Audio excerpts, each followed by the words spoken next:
Hello again. Gauteng's Community Safety Department is visiting survivors and families of victims of gender-based violence in Soweto. It will give updates on investigations into some cases. A candlelight ceremony will also be held. My colleague Nqobile Madlala is there and monitoring developments for us. Nqobile, talk us through what is happening there at the moment.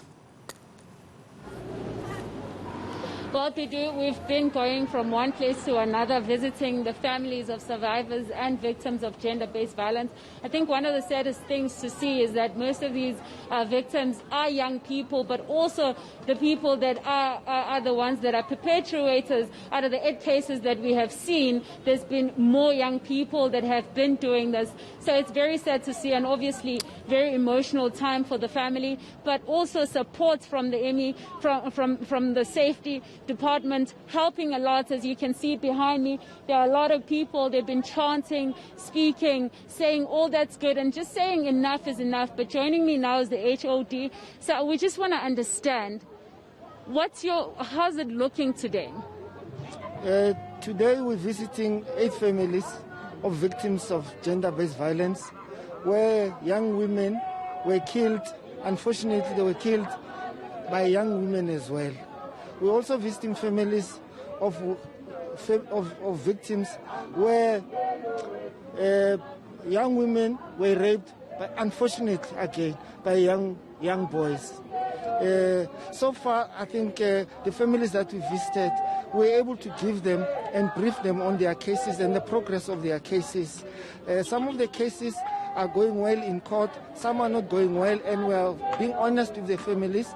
If we can't find evidence, we also explain to the family that it's difficult to find evidence. But luckily today, in most of these cases, there's evidence that we are also putting in front of the court. We are also visiting families just to give them hope and say to them, they must not lose hope. Because when you go to court, you want them to come to court. Because sometimes their victim impact statement is critical at court. Before the magistrate or the judge gives us a sentence, they can influence how far the judge can go if they come and work with us to court and say, as a family, we've lost one of our own, and this is what we think the judge or the magistrate should do. So we are just encouraging the families. They must not be afraid. They must come with us and walk with us this journey. It's a difficult journey, we understand. We are here as multi-stakeholders teams. We are here as well with NGOs, and these NGOs really assist in counseling and supporting victims. They also come with us when we go to court because sometimes it's difficult for victims' families to go to court alone. So the NGOs and ourselves as a department and the rest of the other partners, we are here really to support. And how are the families receiving this support?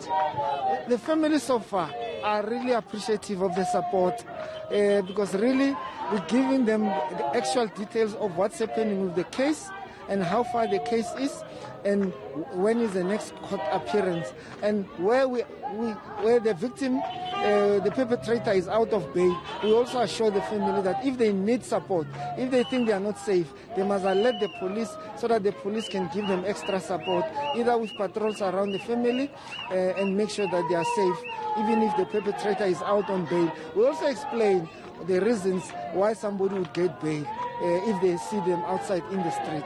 But the families are really appreciative, really, with the support that we're giving them. But as a department, would you say this is a fight you are winning?